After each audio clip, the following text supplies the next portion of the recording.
Hi everyone, Trina Phoenix here, and thank you so much for being with me. And we were still working on the Atlantis series, which is The Sacred Journey to Atlantis by Norma J. Milanovich and Jean Meltezen, if anybody was interested. And this is what it looks like.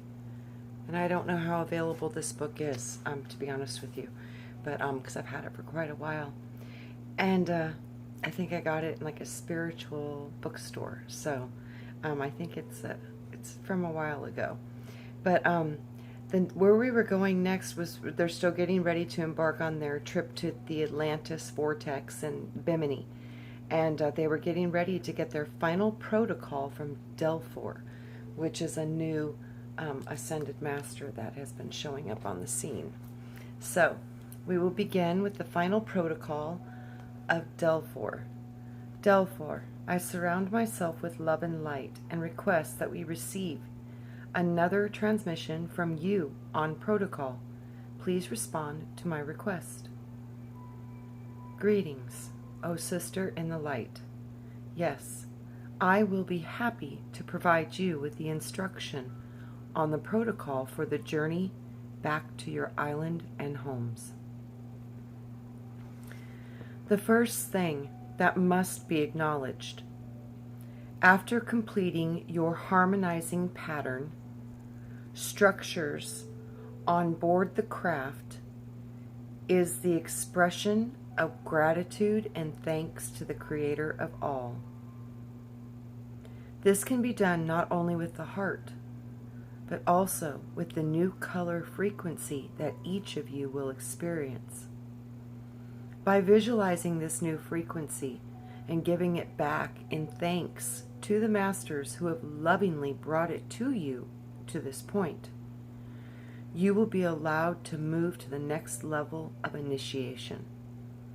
As you have probably surmised, the protocol on the higher dimensions of time and space is much more refined and dignified. There is an etiquette for obedience, for rulership, for membership on the councils of the Most High. How one enters and remains in these positions of power is to follow the proper procedures of the heart and of the universal law. When this is done, the individual is then in harmony with the oneness and becomes a being of eternal love and light. Take the hour of your return to the island and feel the earthy, stabilizing energies flow through your essence. Know that the direction from the northern to the southern currents will change with your new polarization.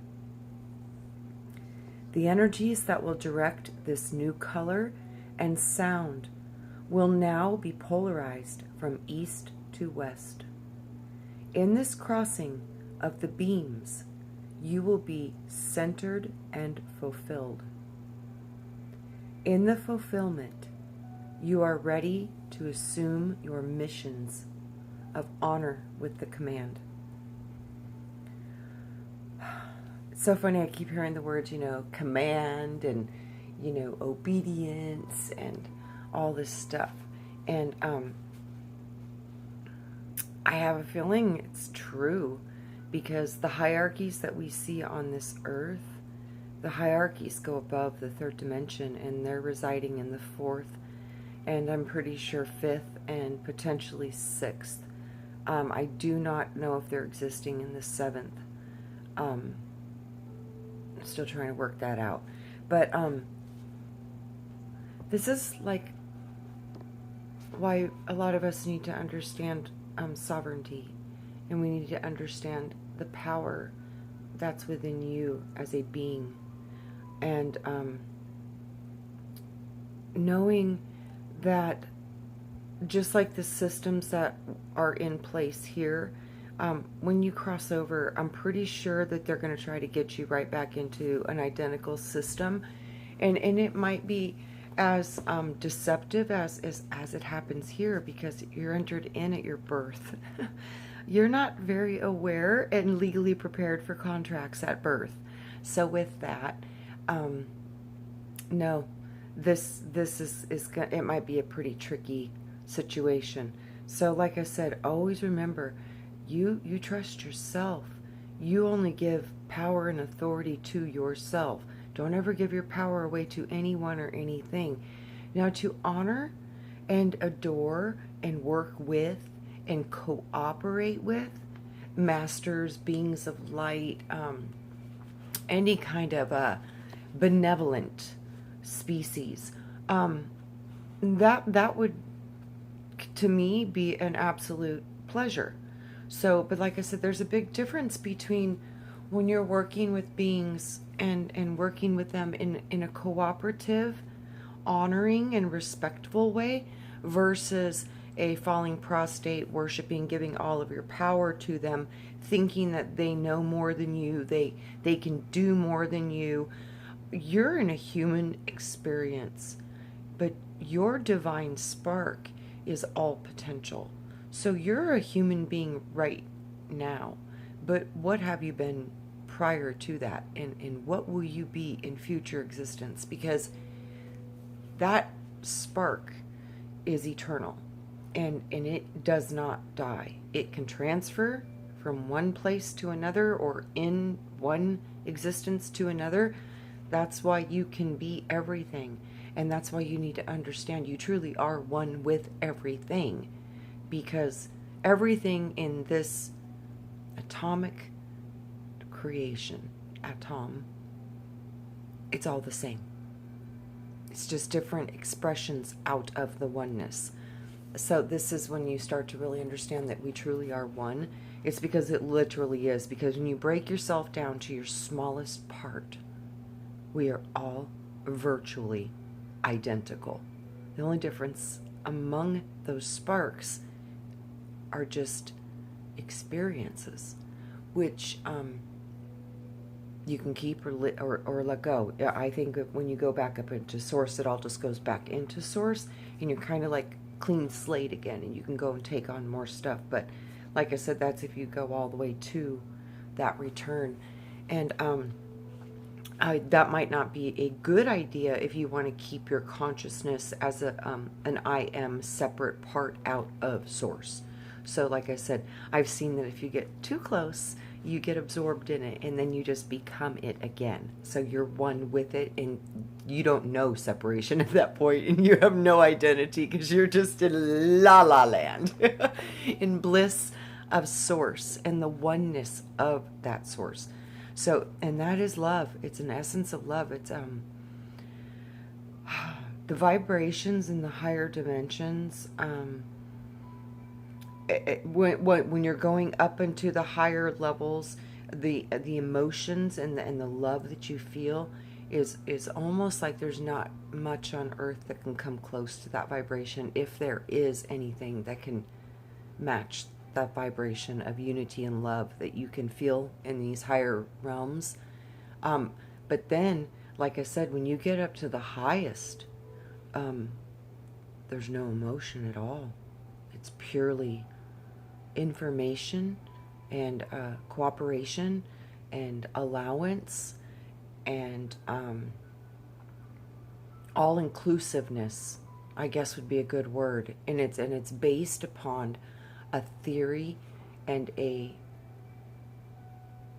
vibrational basis of love and cooperation, and that creates life. So that's what I was seeing. And like, so all this, commands and ascended masters and alien beings, and there might be potentials that these different dimensions are going to start bleeding into this dimension, and these might be things that we may be in the very near future witnessing up close and personal, because like I said, the magnetics of our planet is changing, and it's raising in vibration, and when it gets to a certain position, it might be the blending of the fifth and fourth dimension into the third dimension. So we might have an awareness of all of it, because the third and fourth and fifth dimension are literally stacked on top of each other like pieces of paper. That's how I see it. So you are in all of them at the same time. You just only have an awareness of the third dimension because this is the physical construct you're in, and it sees this reality. But we also have the ability to connect to our sixth sense, the sixth dimension. So your sixth dimensional self is how you connect to your sixth senses. It's through a higher aspect of you currently residing in that dimension. So all of the gifts of spirit and all of the gifts of creation and all of the wonderful things that can be accomplished through these means are the gift of that. But they are coming through you as a consciousness. So as that consciousness with the desire, the will, you are manifesting and creating your reality. So know that that power is true in you, and you are creating your reality. All that you see has been strategically planned out and manifested by you in a higher dimension before you came into this third dimension. That's why we have deja vu, because that was when, I believe, when we were previewing our lifetimes before we incarnated in the higher dimensions. And when you view these things, it's like you're witnessing it up close and personal. You're literally in the vision. So deja vu, I think when you have a deja vu, pay attention to it, because you were viewing that specific part of your life. So deja vu too, I think it's confirmation that you might be on your soul's path. Like the more often you're having deja vu, that might mean the more you're on your soul's true plan, because you're witnessing and viewing all the things that you intended to witness and view. Does that make sense? I hope it does, but that's the best way I can explain it, because I've had these deja vu things periodically throughout my whole life, and you know, I sometimes I didn't really see any significance to them at all. And then later on now, looking back, it's like, oh, there was significance to it. I was connecting with certain groups of people. I was in a specific part of my life experiencing certain lessons and certain experiences, certain career. All of these different things were in play. So I was viewing throughout my life these different things, obviously, that I came here to accomplish, learn, experience, and fulfill. And when I'm seeing these deja vus now, I look at them and go, pay attention that you're deja vuing, because this was, in my opinion, a part of your life that you were viewing in your creation, in your planning of your lifetime. So, and to me, it might be confirmation that you're on track. So that's we're celebrating all on its own. So when you have a deja vu, go, yay, self! We must be pretty close on track right now, because we're getting to view what we were planning. So, you know, and that kind of totally fits into how this is a holographic reality in an electrical universe, because it's literally like a projection screen based upon the pictures, and the images are coming through based upon the vibration and the pixel rate. It's all the same. It's like you're creating through what you see. You're manifesting your reality. So it's all coming through you. Through you. No one else. No one else can. But like I said, we have contracts with others, and we signed up to do certain things with each other, for each other, and to each other, even bad stuff, so we could learn different experiences. And when you truly start to grasp these concepts, man, forgiveness becomes so much easier. Because when I've taken people into sessions and they're looking at an enemy, someone who's caused them great pain and suffering in this lifetime, and they're having a real hard time getting over the trauma. When you can get them into the state of mind where they can directly communicate with their own higher self, the weirdest thing has happened on multiple occasions. the enemy or the villain or the monster in the closet would be like something that was so easily overcome by them now, currently where they were at in their lifetime. But when this was happening back in the past, it was devastating, traumatizing. They didn't know how to cope, didn't know how to handle it, didn't have the skills, didn't have the tools, whatever. So we learn through the villains. We literally sign up and have contracts with the villains that show up in our lives. And one of the villains that showed up in my life showed up when I was only in 6th grade. And I was a very popular kid. I'd been in the same school my whole life, so I knew pretty much everybody in the school. And so I was in 6th grade getting ready to go to junior high. I'd had all my whole school year with all of these same kids and all of these same friends. And it was a kind of a small rural area. When I got to high school, it was exploded. The population exploded in Arizona. But back in the 70s, it wasn't growing as rapidly yet. So more people knew each other. We kind of knew our neighbors. Nobody locked their doors. It was just a different time. So I was in the school system, and I had all these friends, and I had all these people that I had grown up with my whole life, and I thought that we loved each other and trusted each other, and we were good friends. Well, one of my friends in the group was had a problem with me, and she was jealous of me or whatever. Well, she set me up for stealing from one of my friends, and she literally set me up and put the stolen item in my purse and really threw me under the bus to where it totally looked like I did it. And I was like, you know what I mean? But it was bad. She did a good job. She really set me up. So I went from having all these friends and all these sports activities and all these sleepovers and birthday parties to being isolated, kicked out of the groups, shamed, being called a thief for something I did not do. And it was devastating. I mean, it was devastating. So this was the first time in my life I literally was like, I had depression, suicidal thoughts, never wanted to go to school again, didn't know if I could ever trust people again, because if they could turn on you like that for no reason and not believe you and throw you under the bus, and it made me afraid of what people's potentials could do through their own whatever. So literally this went on for months, and it was hard, and it went on for about 5 or 6 months, I think. And then one day, one of my friends walked up to me, and she said, I saw her put that in your purse. And I was like, you saw her? And she was like, yeah. I was like, why didn't you say anything? She goes, I was afraid. She goes, because I didn't know if anybody would believe me, and I didn't want her to get mad at me, because this girl was a big girl. I mean, a big girl, and she was kind of a bully girl. But, I never had no problem with her till that time. And when I found that out, it was such a vindication, but I'd had so much rage and so much frustration and so much not feeling like I had any justice and all this stuff going through my body. I freaked out, and I went straight after her on that playground, and I was going to get her. 3 of the teachers grabbed a hold of me, and I drug them through the yard, but they stopped me. I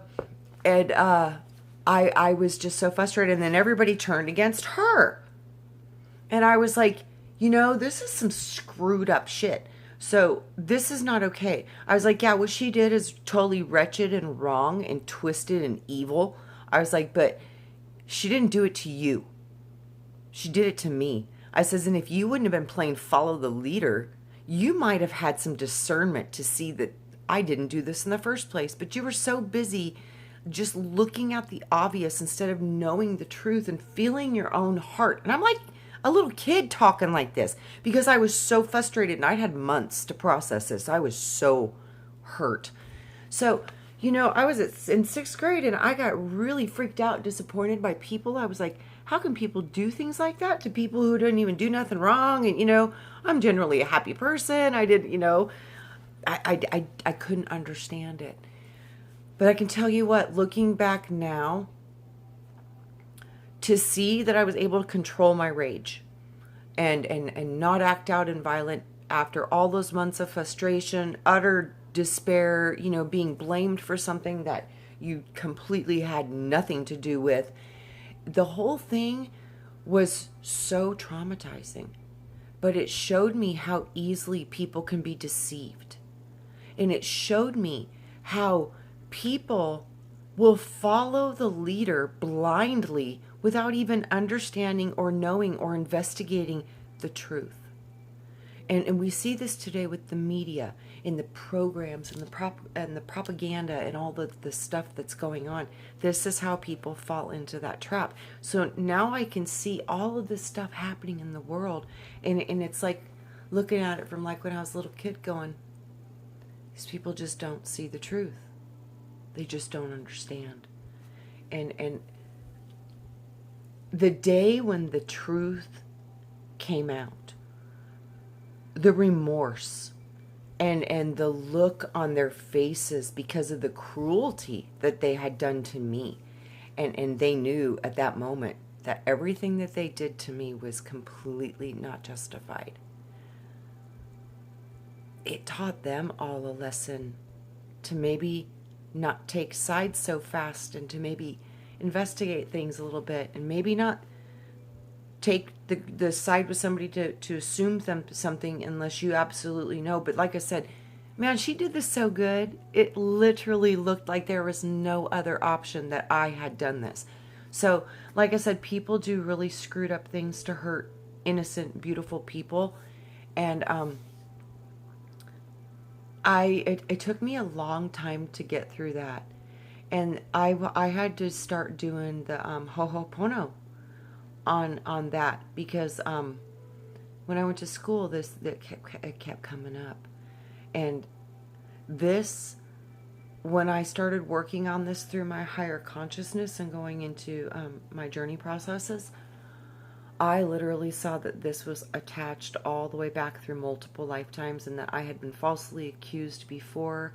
I had issues similar to this, and also down to the whole, like, the crucifixion of Christ. It's like there were so many correlations to that event in this lifetime to multiple other ones.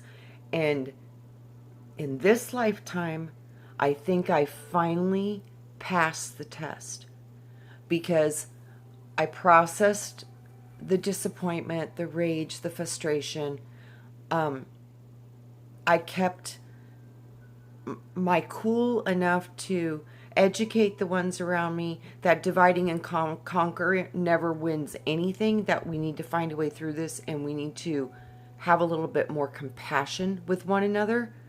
And I when I was only in 6th grade, so that was a huge marker in my life and in my soul's evolution. And to not retaliate, to not want everybody to hate her because she deserved it.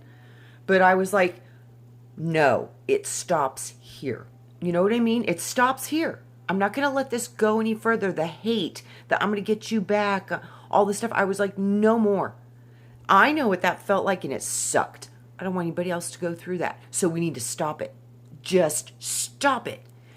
And that was truly what I felt. And literally a couple of girls, I'm like, do not beat her up, because they were going to beat her up for lying like that. And, I'm like, no. And this was after I got sent to the principal's office and held down by 3 teachers, because I was going to beat her up first. But then they got a hold of me, and I calmed down, and I thought about it, and I was like, okay, no.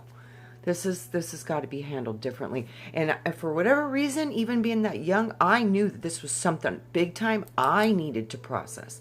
I needed to work through. I needed to find forgiveness. So years later, I'm doing these processes in my mind, and this is coming up. And then it was shown to me how I was deceived and tricked and thought of as a traitor in Atlantis, because we were part of the science that were doing the chimera and the genetic stuff, and we found out that we were tricked. But of course, the ones who did the genetics, of course, is going to get the blame. I was one of those, and that's why I sacrificed my life trying to save as many people through the transference while we were sinking, and I literally died saving as many as I could. And that was part of, I guess, my way of paying back for being deceived. I was deceived. And for whatever reason, man, this is how Lilith feels. Because when I tuned into that energy, it was like that feeling. I was like, oh, you are mad. You were tricked. Something bad happened to her. So, that energy's in there. So, like I said, this energy has been servicing lifetime over lifetime over lifetime. And it hit me this time when I was a little kid. That was tough. So, through the process of not retaliating, not wanting people to hate her, not wanting her to feel the pain and suffering that she had put me through for months, the whole thing, somehow, even when I was a little kid, I rose above it and I took the high road. And then processing it later in life, because I obviously wasn't done with it. It wasn't healed. It kept coming up in my subconscious. So I had to work on the forgiveness and the Ho'oponopono. I'm sorry. Please forgive me. I love you and thank you, because you taught me something that was rough. And you know what? From what I understand now, we agreed to this, and she agreed to be the villain, and I could have wrecked her for being the villain, because I had the power at that moment to turn it all back around on her, but I didn't. And with that, there was healing, and I knew that it would handle on its own way. For whatever reason, I knew that Source and my higher self and her, somehow that this was going to be handled. And it was not anything I needed to do. It would be handled on a higher level. And like my whole life, she's always kind of still tried to reach out to me and be nice to me and stuff. But I'm like, you know what, that hurt a little much. I don't want to be friends with you because I can't trust you. I really can't trust you. I would like to, but I just can't. So, with that, I'm like, I won't ever say bad things or be mean to you, but, I just can't let my heart open to you because you've really, really hurt it. But I don't wish any harm or have any bad feelings anymore. So I literally healed it within my own subconscious through seeing how I let this destroy me in other lifetimes, and in this lifetime I didn't let it destroy me. I found a better way out of it, and then eventually I was able to finally fully heal it. So now I don't even have a charge about it when I think about it anymore. It doesn't hurt me. It doesn't hurt my heart anymore. It used to hurt every time I thought about it. It would produce an emotional response within my body, and now I don't have that emotional response, so I'm free. I'm free of it. I have freed that karma from my body, from my being, from myself. And it was my own trauma that I'm sure that I signed up for to see if I could overcome it.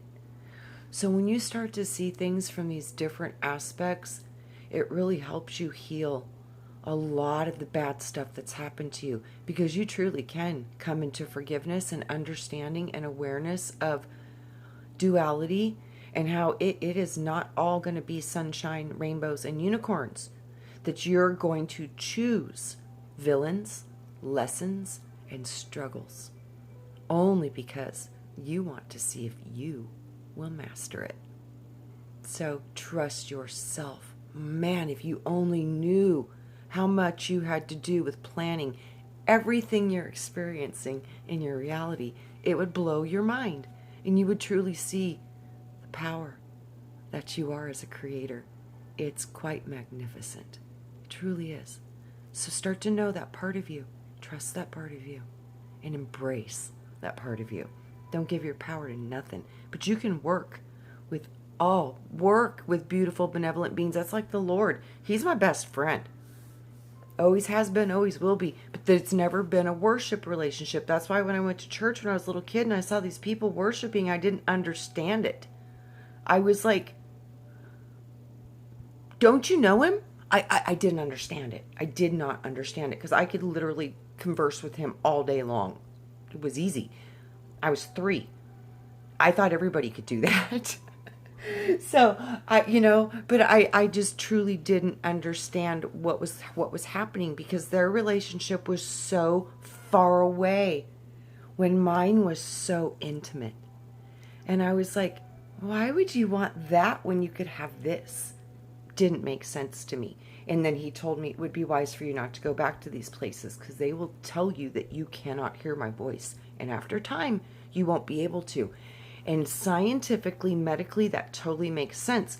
I've really had to work really hard to keep my connections to those vibrations that I kept as a child, to open up those higher channels in my mind where I can multidimensionally see and travel pretty much on command. It's because I kept practicing and practicing and practicing, and I didn't allow my pineal gland to calcify and harden, because this is what shuts you off from God. It's the calcification of the pineal gland. All these people are talking about this, and it is fact. He literally, the Lord explained this to me just recently. He was like, that's why when you get older, when you're a little kid, he goes, you lose your connection. He goes, it's through what they've done to the pineal gland in your head. I'm like, the calcification? He's like, yep. He goes, that was done on purpose. I was like, really? As a weapon to keep us from hearing you and God and our higher selves and angels and all of the beautiful things that we have access to? He was like, yeah. He's like, in most people, once it hardens over, it never gets decalcified. It never can vibrate right again, so they have no connection. But all of us, we know that can be corrected, and you can change that, and you can decalcify your pineal gland. So, but like I said, a lot of people, when they don't know how to, they don't know that you can, they never do. So it's just because it's a lack of awareness. They just don't know. So he said many will never, because they don't understand that it can be done, or if that's even the problem, they don't have an awareness of it. So I was like, wow, that makes a lot of sense. So, okay, so then we were going into protocol. Protocol is nothing more than becoming one with the crossed energies and harmonization. And the harmonization is understanding that north, south, east, and west are all one direction spinning in a spiral vortex. So directions change when you're in these realms, and they literally become one. And you have 360 vision. It's kind of hard to explain, but you have 360 vision. You see all around you at the same time. So, okay. Learn the curriculum well, O children of the stars. Know that your hearts will lead you to the refined positions of leadership in the future of which you all dream. Keep the bonds among the group, and always use the strength of love emanating from the total population that will be journeying together on this memorable occasion. I see us developing groups as we are right now. You guys are my soul tribe. You are part of my group and my family. So I see more of this coming, and more of us will be finding ways to come together and maybe live closer to each other and literally start sharing our lives with one another, because many of us, the main part of the next part of our journey will be reconnecting with our soul tribe and finding our people that we have agreements with, and learning and learning how to navigate through the times of change that we are currently entering and are fast approaching us. So, in the deepest respect and with the utmost of admiration, I now close this communication, and I will not send another transmission to you before you take this journey. And this journey you take will be into the 7th dimension. I only wait now to greet you on the doorstep of this memorable occasion. Keep the vigil burning in your hearts, and look to your own higher selves for all the direction and guidance that you need. I am DELPHOR, the honored one who is pleased to have been called to assist you. Adonai. All right. We now go into chapter 14, El Moré's message. El Moré. Wow. yeah, we'll pick up on that one because that one might be very intense for me. I've actually met this being up close and personal. And magnificent being. Magnificent being.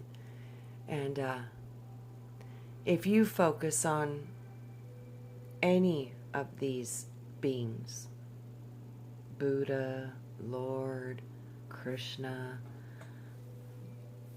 any of them, angels, archangels, spirit guides, aliens, it does not matter. Whatever you wish to have in your presence or in your reality, all you have to do is think about it and it'll start to show up. Because your thought is a vibrational, creative point of focus. And when you think and speak, you create. Abracadabra. So I was reading a lot of the Ascended Mastery materials. This is when I was collecting and receiving and being drawn to the green books, the series on the Masters.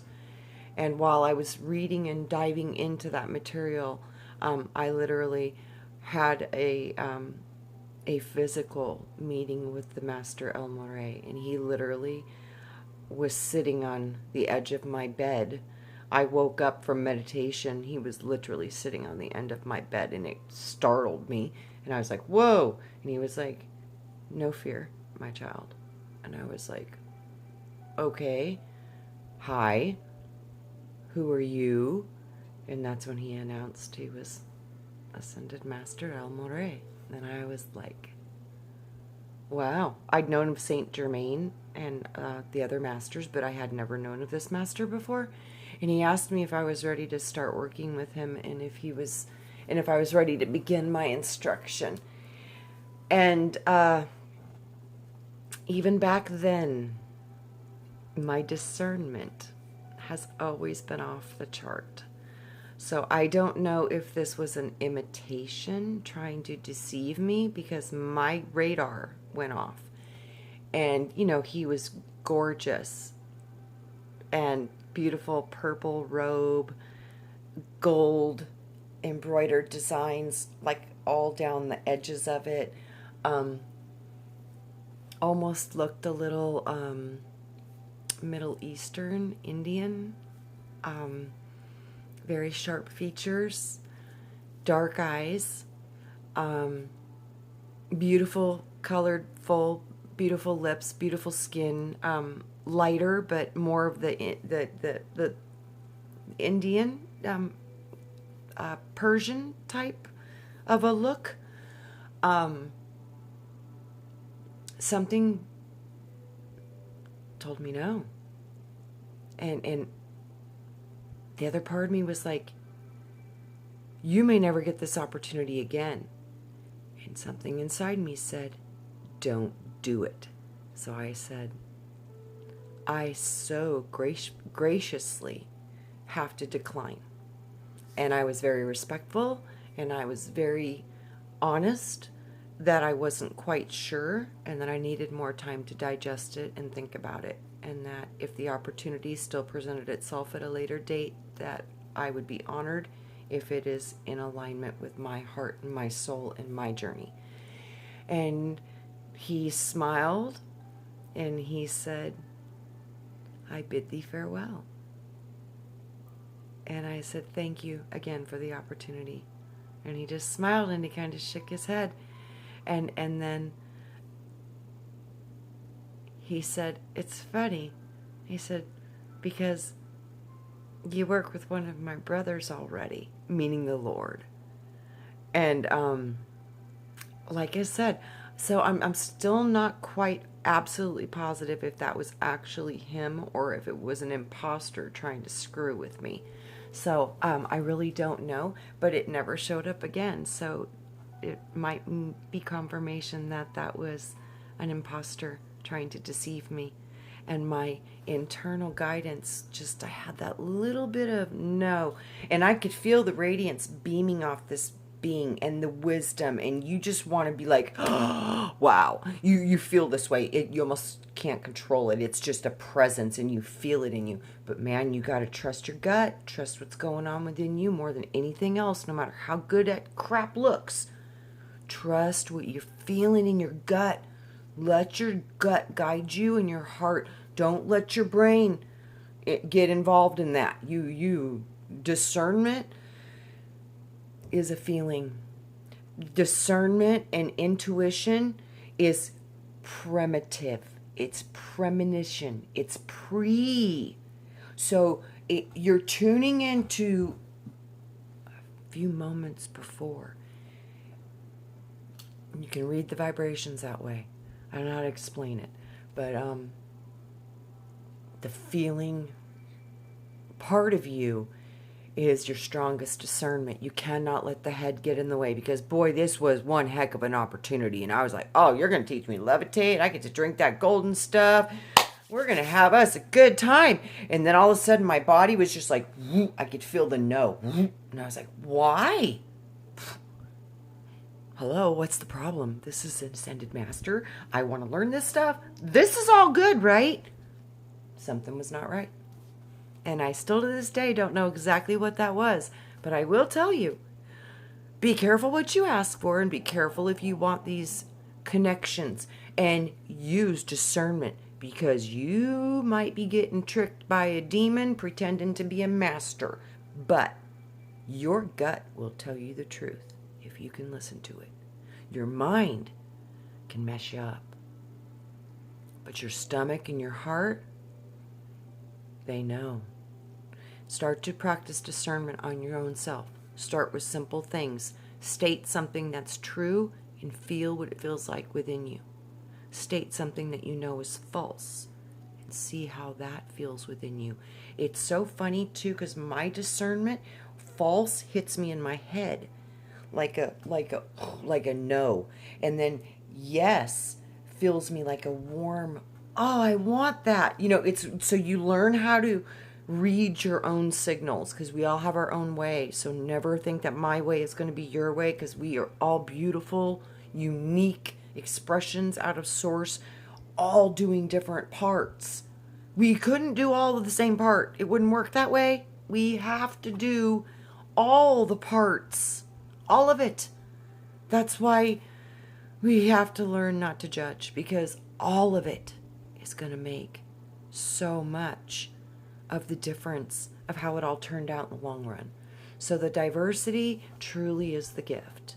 So be grateful for all of our differences, and be grateful for the diversity and the colors and the belief systems and the gods and the deities and the demons, all of it. When you can find gratitude for all of it, you guys, you're getting up the ladder. You're getting up the ladder, because 90% of this game is they're going to control you by your emotions. And when you can learn how to get outside of them and tune into your own internal wisdom, it's going to be pretty hard to trick you. And remember, the time that we are in right now, I am pretty certain is the time of the apocalypse. And we are getting ready to enter the book of Revelation, and we will be dealing with the dragon. Okay? So, with all of that, even God's elect will be deceived. So the deceptions that are coming are going to be at such a level that if you don't start practicing now, there's no way you're going to be able to see through it. Because you might be getting hit with voice of God technology, so you might actually start hearing God inside your head, but it might be the AI. You need to know if it is the real one or if it's the artificial construct in your brain. You're going to need to understand that if you see Jesus coming in the clouds in the sky, you're going to need to know, is this harp? Is this real? Or you are going to need to be discerning. And the discernment, it's going to be tough. They wouldn't have warned. Even God's holy elect will be deceived by the great deception, because the delusion will be so great. So guys, it's time to start sharpening your sword. And the sword is the sword of truth. It's not the sword of battle. It's the sword of truth. Discernment. Sharpen your sword. Because soon we go into battle. And the battle is over your mind. And the battle is over your essence and your soul and your consciousness. So use discernment. Sharpen your sword. Start to trust what you are, embrace what you are, love what you are, get to know what you are, and learn how to truly, through embracing the power that's within you, you connect to the power of all that is.